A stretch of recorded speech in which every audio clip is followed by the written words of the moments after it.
North Atlantic, November 1943. A U-boat, U-1277, surfaced abruptly in a roiling swell, its hydrophones dead, its crew reporting a catastrophic failure of internal pressure integrity that had nearly crushed the forward torpedo tubes.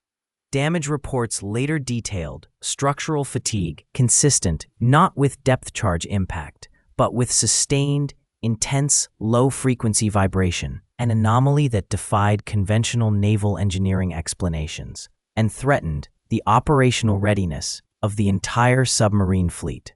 This incident, one of several escalating reports of inexplicable submarine damage, signaled a new, unseen threat emerging from the very medium in which these vessels operated.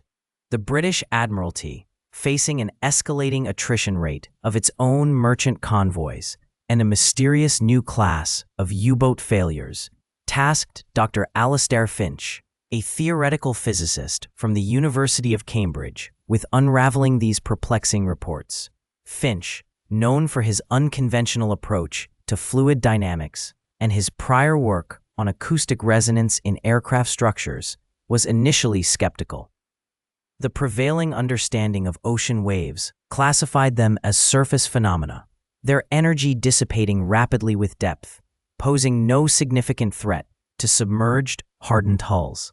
His initial assessment, based on standard naval architecture, dismissed the possibility of wave-induced structural failure at operational depths. However, the consistency of the damage across different U-boat classes and the absence of any conventional attack signatures compelled Finch to look beyond established models. He began to correlate the reported incidents with precise meteorological data, specifically focusing on periods of extreme sea state and the presence of distant, powerful storms. Admiralty intelligence files, meticulously cross-referenced with U-boat patrol logs, provided the raw data. 14 distinct incidents over an 18-month period, each occurring within a 72-hour window of a recorded Category 3 or higher hurricane in the distant Atlantic. Finch's team, working in a converted laboratory at the National Physical Laboratory, began to construct large-scale wave tanks, simulating deep ocean conditions with unprecedented fidelity. They employed an array of newly developed piezoelectric transducers and high-speed hydrophones, capable of detecting minute pressure fluctuations across a broad frequency spectrum. The initial experiments focused on replicating the known surface wave profiles, but Finch directed his researchers to specifically monitor for subsurface pressure oscillations, particularly in the infrasound range, frequencies well below human hearing. The breakthrough came when a series of experiments simulating a distant hurricane swell revealed coherent, low-frequency pressure waves propagating through the water column with remarkable persistence. These were not the familiar crashing surface waves, but vast, almost imperceptible undulations of pressure carrying immense energy. A single 15-meter surface wave, generated by a laboratory piston, produced a pressure differential at a simulated 100-meter depth that, while small, was measurable. When these waves were generated in continuous, synchronized sequences, mimicking storm conditions, the effect compounded. Finch's calculations, derived from these initial tank experiments, indicated that these deep ocean pressure waves, traveling at approximately 1,500 meters per second, could, under specific conditions of constructive interference, generate localized pressure fronts exceeding 1.5 atmospheres. While insufficient to crush a submarine outright, sustained exposure to these fluctuating pressures, particularly at frequencies resonant with a submarine's hull structure, could induce material fatigue. The U-boat damage, characterized by microscopic stress fractures and rivet shear, began to align with this new understanding. The realization was stark. The ocean, previously considered a proto-active shroud for submarines, was itself a conduit for a hidden destructive force. The very stability of the deep water, once a refuge, now amplified and channeled these vast, invisible energies. The initial benign perception of ocean waves as mere surface phenomena dissolved, replaced by the chilling understanding of their latent, weaponizable power. The initial theoretical framework, born from the observations of these disparate phenomena, coalesced around the concept of resonant frequency. Physicists at the University of California, San Diego, notably Dr. Walter Munk and Dr. Roger Revelle, began to explore the possibility that ocean waves, like any oscillating system, possessed inherent resonant frequencies. Their early calculations, scribbled on chalkboards and later formalized in internal memoranda, suggested that if an external acoustic source could match these frequencies, the energy imparted to the wave would not dissipate, but rather constructively interfere, leading to an amplification of wave amplitude. This was not a novel concept in physics. The shattering of a wine glass by a specific musical note provided a common analogy, but applying it to the vast, turbulent system of the ocean was an audacious leap. Their work, initially funded by the Office of Naval Research under Project Code Neptune's HARP, centered on modeling the ocean as a complex, three-dimensional harmonic oscillator. The ocean's depth, salinity gradients, and seabed topography all contributed to a unique set of resonant modes. Early simulations, run on the nascent digital computers of the era, indicated that low-frequency sound waves in the infrasonic range below 20 Hz possessed the optimal characteristics for deep water penetration and minimal attenuation over long distances. The sheer scale of energy required to influence a significant wave system remained a formidable challenge, but the theoretical underpinnings suggested a path. The critical component of their hypothesis rested on the principle of superposition. If a sound wave, generated with sufficient power, could arrive at a point in the ocean precisely in phase with an existing ocean swell, the energy of both would combine. This cumulative effect, repeated over many cycles, could theoretically build a wave to extraordinary heights. Damage reports from coastal installations during severe storms detailing the unexpected collapse of breakwaters and the inundation of infrastructure provided anecdotal evidence that some unknown factor occasionally contributed to wave amplification beyond statistical norms. The scientists began to wonder if natural acoustic phenomena, perhaps seismic activity or powerful atmospheric disturbances, were already demonstrating this principle on an infrequent, uncontrolled basis. Their calculations, detailed in a classified report dated November 1952, projected that a sustained acoustic output of 100 megawatts, focused within a narrow beam, could theoretically double the height of a 5-meter swell within a 30-minute period over a 10-kilometer stretch of open ocean. This was an order of magnitude beyond any existing acoustic generator, but the theoretical implications were profound. The challenge shifted from if it was possible to how it could be achieved. The very notion of weaponizing the ocean's own energy, turning its natural power against a coastline, began to take root in the minds of those reviewing the findings. Recommendation: further investigation into high-power, low-frequency acoustic generation. The converted torpedo testing facility at Lake Pend Idaho, in the spring of 1944, offered the first true proving ground for the acoustic weapon concepts. The isolated freshwater lake, 43 miles long and 1,150 feet deep, mirrored the deep ocean conditions without the complexities of tidal currents or shipping lanes. Here, the initial experiments moved beyond the anechoic chambers and into a controlled, yet expansive, aquatic environment. The primary test apparatus, designated Project Nobska, consisted of a modified Mark 24 Fido acoustic homing torpedo, stripped of its explosive warhead and fitted instead with an array of hydrophones and an experimental high-frequency sound emitter. This emitter, a magnetostrictive transducer, vibrated a nickel alloy core at frequencies between 20 kHz and 30 kHz, generating a focused beam of sound. The FIDO's guidance system, originally designed to home on submarine propeller cavitation, was repurposed to track and maintain a precise distance from submerged targets. Initial trials involved static targets, steel plates, then decommissioned submarine sections, suspended at various depths. The objective was to measure the precise energy transfer from the emitted sound waves to the target material. Damage reports from these early tests recorded microscopic pitting on steel surfaces after sustained exposure, indicating localized cavitation erosion. One particular test, involving a 10-foot section of a German Type 7 U-boat hull, suspended at 150 feet, showed a consistent energy absorption rate of 87 watts per square meter at a range of 50 yards, as recorded by submerged power meters. The success with static targets led to dynamic tests, employing a small unmanned submersible drone, internally designated Angler, built to simulate a moving submarine. The Angler, powered by electric motors, could maintain speeds up to 8 knots. The FIDO-based emitter, now mounted on a surface vessel, would track the Angler, attempting to maintain its acoustic lock and focus the sound beam.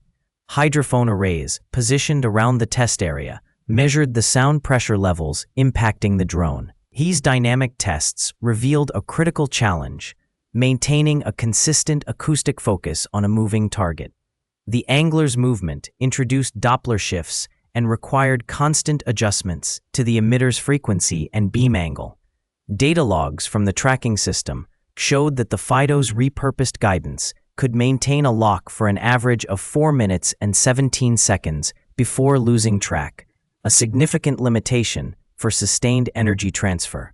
The peak sound pressure level recorded on the Angler's hull during these successful lock periods reached 192 decibels, Re 1 micropascal, at 1 meter, a level known to induce resonant vibrations in certain metallic structures. The Lake Pend-Oreille experiments, despite their limitations, confirmed the theoretical potential of focused underwater sound as a destructive force. The ability to generate and direct high-intensity acoustic energy, even for brief periods, demonstrated a new vector for naval warfare. The next phase would require a more robust tracking system and a significantly more powerful sound source to overcome the challenges of range and target motion. Point Loma, California, October 1943. The initial tests of Project Jezebel had yielded results that defied the most conservative predictions of the assembled scientists and naval observers. The modified Scripps Institution of Oceanography vessel, RV Horizon, had deployed its experimental array of hydrophones and transducers into the deep water channel off the coast, a region chosen for its predictable bathymetry and minimal ambient noise. The primary objective was to validate the theoretical models for long-range acoustic propagation through the deep sound channel, also known as the SOFAR channel, a concept only recently fully articulated by Maurice Ewing. The first series of transmissions, using a modest 5-kilowatt pulsed source, had been expected to demonstrate detectability at ranges up to 200 nautical miles, a significant improvement over existing active sonar systems. However, the monitoring stations, positioned at 150 nautical mile intervals along a predetermined arc, reported clear, unambiguous signal reception at distances exceeding 350 nautical miles. The amplitude of the received pulses, measured in decibels relative to a micropascal, consistently registered 12 to 15 dB higher than the most optimistic pre-test calculations. This amplification was not merely a matter of improved detection. It indicated a fundamental miscalculation in the energy loss models for deep water propagation. Further analysis of the hydrophone data revealed an exceptionally stable wave-guiding effect within the SOFAR channel. The sound energy, instead of spreading spherically and dissipating rapidly, was being channeled with remarkable efficiency, much like light within an optical fiber. The sound waves, refracting off density gradients within the water column, were effectively trapped undergoing multiple internal reflections that minimized energy leakage. The spectral purity of the received signals, documented in the Horizon's onboard logging system, showed minimal dispersion across the target frequencies, suggesting an almost perfect wave-guiding mechanism. The implications extended far beyond simple detection. If sound could be transmitted with such fidelity and power over vast oceanic distances, then the potential for directed energy applications became a tangible, if terrifying, prospect. The initial design brief for Jezebel had focused on passive listening and long-range communication, but the unexpected acoustic amplification pointed towards active disruption. The energy density observed at 350 nautical miles, while still below levels required for immediate structural damage, was sufficient to induce significant cavitation in the immediate vicinity of a submerged hull, potentially leading to material fatigue or sensor degradation over prolonged exposure. Naval strategists, poring over the preliminary reports, began to conceptualize a weapon that could project debilitating acoustic energy across entire ocean basins.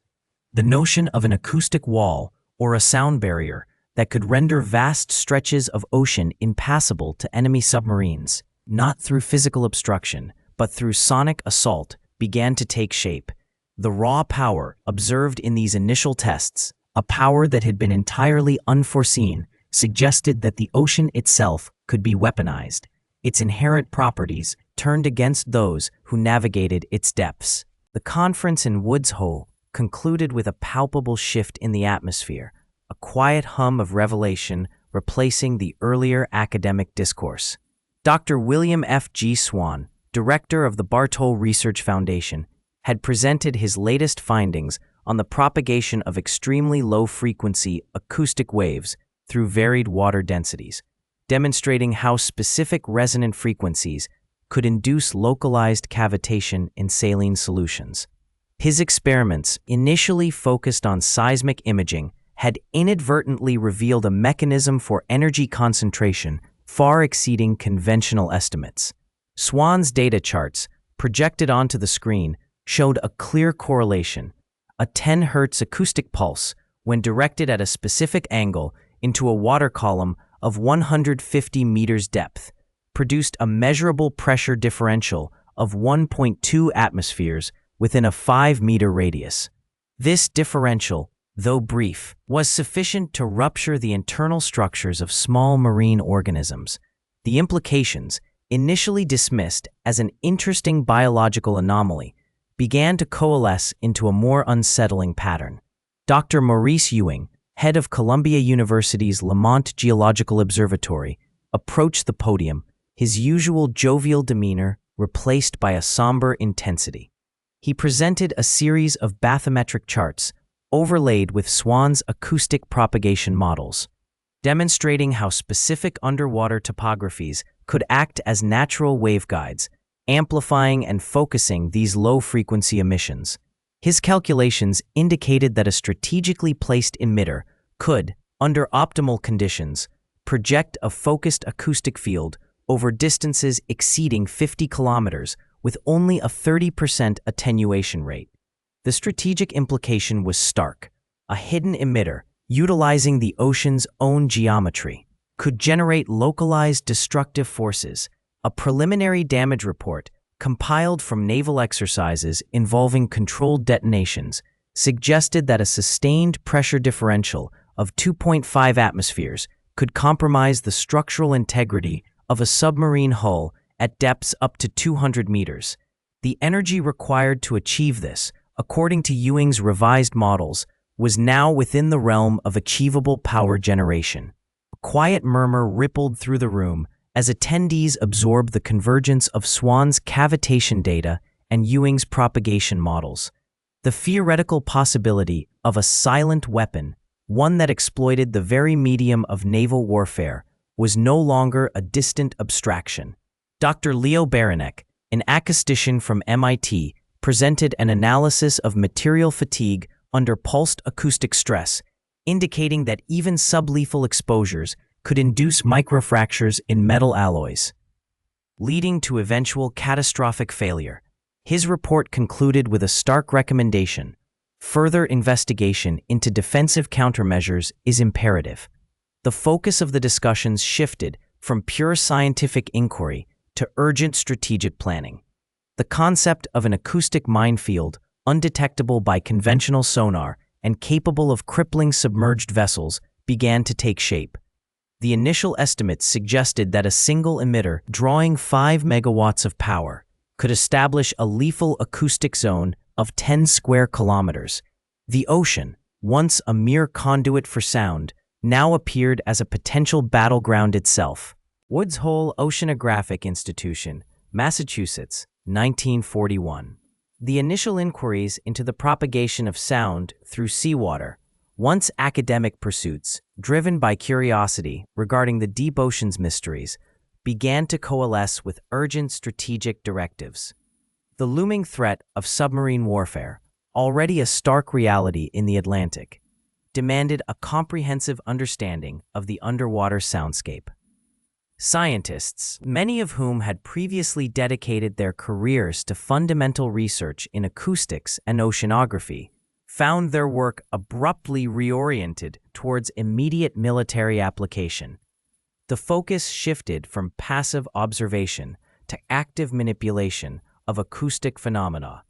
Early experiments, often conducted from converted fishing trawlers, measured the attenuation and reflection of sound waves at varying depths and temperatures. These data, meticulously logged in ship's journals and field reports, revealed the complex interplay of thermoclines, salinity gradients, and pressure on sound transmission. The ocean, far from being a homogeneous medium, presented a dynamic and often unpredictable environment for acoustic signals, a fact that both hindered and potentially aided detection efforts. Naval intelligence reports from the European theater underscored the critical need for improved submarine detection. German U-boats, employing sophisticated evasion tactics and operating in newly developed wolf packs, were inflicting devastating losses on Allied shipping.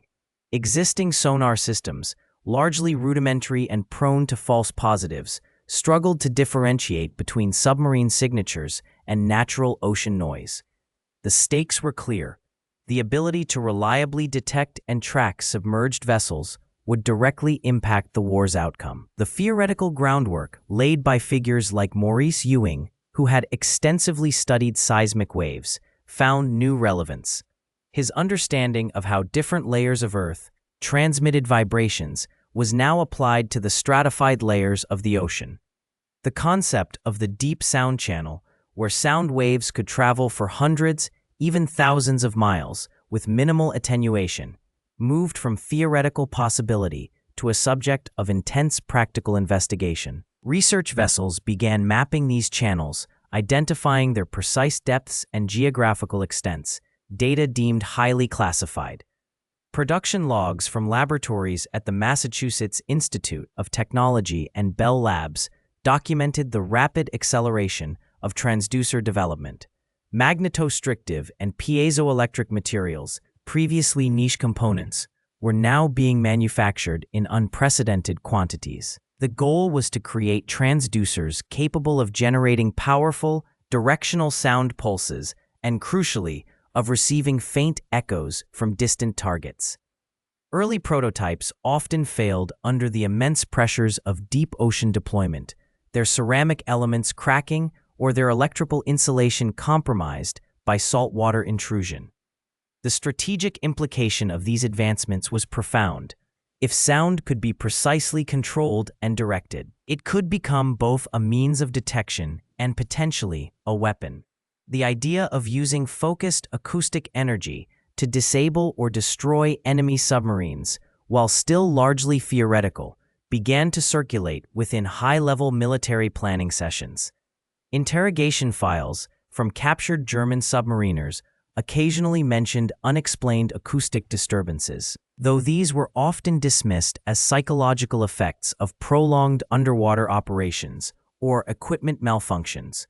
The quiet hum of scientific inquiry had transformed into the urgent thrum of wartime innovation.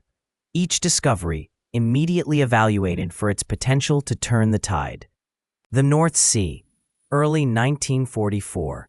A German U-boat, U-1206, navigated the treacherous waters, its sonar arrays sweeping the depths, not for Allied convoys, but for anomalies in the acoustic signature of the seabed. Dr. Eric Fischer, a civilian physicist seconded to the Kriegsmarine's Acoustic Research Division, monitored the displays from the control room, his gaze fixed on the subtle shifts in the hydrophone readings. Their mission had shifted from offensive patrols to the deployment of experimental defensive barriers, a direct consequence of the escalating Allied bombing campaigns and the growing threat of amphibious invasion. The initial concept, born from theoretical discussions in Kiel, was now manifesting as tangible, if rudimentary hardware. The first prototypes, designated Wellenbrecher 1, Wavebreaker 1, were essentially large, submerged acoustic resonators. Constructed from reinforced steel, each unit measured 4 meters in length and 1.5 meters in diameter, resembling oversized torpedoes tethered to the seabed. Internally, a series of piezoelectric transducers, adapted from existing submarine hydrophone designs, were arranged in a helical pattern around a central void. These transducers, when energized, were designed to emit low-frequency, high-amplitude sound waves tuned to interfere destructively with incoming acoustic signatures. The energy source was a bank of lead-acid batteries, capable of sustaining peak output for a mere 30 minutes before requiring recharge or replacement, a significant logistical constraint. Deployment involved a painstaking process. U-boats, typically type VICC, would transport the Wellenbrecher units secured to their outer hulls. Upon reaching the designated coordinates, typically within known shipping lanes or approaches to fortified coastal positions, divers would manually release and position the units. Each unit was anchored by a 500-kilogram concrete block, connected via a steel cable designed to withstand tidal forces up to 10 knots. The operational depth was critical, generally between 30 and 50 meters, a compromise between maximizing acoustic propagation and minimizing surface detection. Interrogation files later revealed that a typical defensive array comprised 12 such units, spaced approximately 200 meters apart, forming a rudimentary acoustic fence. The strategic implication of these early deployments was primarily psychological and deterrent. While the Wellenbrecher 1 units lacked the power to physically damage vessels, their purpose was to create a zone of acoustic confusion, disrupting Allied sonar and potentially triggering false detections. Admiralty intelligence reports from late 1944 noted an increase in unexplained sonar anomalies in certain areas of the North Sea, often attributed to unconventional German acoustic countermeasures. Damage reports, however, never linked these anomalies to direct physical harm to Allied vessels. The units were a declaration of intent, an early, crude attempt to weaponize the very medium of naval warfare. The U-1206 continued its slow, methodical deployment, each unit a testament to a desperate ingenuity. The cold, dark waters absorbed the metallic thud of the anchors settling, the faint hum of activation, and the silent, invisible waves propagating outwards. The true measure of a weapon's impact often extends far beyond its immediate battlefield utility, seeping into the very doctrines that govern future conflict. The operational reports from the closing months of the war, particularly those detailing submarine losses attributed to advanced acoustic methods, provided undeniable proof of concept.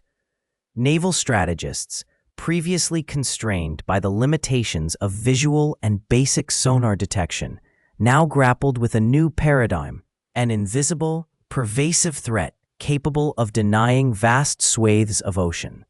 Damage assessments from captured U-boats and post-war interrogations of surviving crews consistently highlighted the psychological toll of the new acoustic weapons. submariners reported a pervasive sense of vulnerability, a constant awareness of being hunted by an unseen force that could pinpoint their location with unsettling accuracy. This shift from a hunter-prey dynamic, where the submarine often held the advantage of stealth, to one where it was perpetually exposed, fundamentally altered tactical approaches. Production logs from Allied factories indicated a rapid acceleration in the manufacture of enhanced hydrophone arrays and acoustic projectors in late 1944 and early 1945. The rate of deployment, initially constrained by manufacturing bottlenecks, surged to an average of 40 new shipborne systems per month by March 1945, reflecting the strategic urgency placed on this technology. This industrial commitment underscored the belief that acoustic warfare represented a decisive advantage.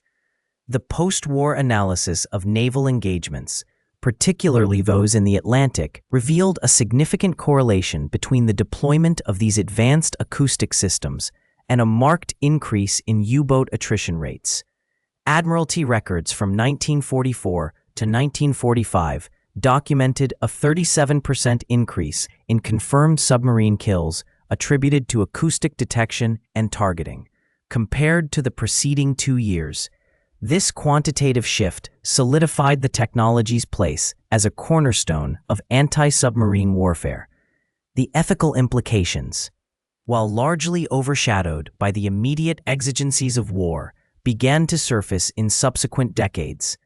The concept of a weapon that exploited the very medium of the ocean, turning its inherent properties against its inhabitants, raised questions about the boundaries of warfare.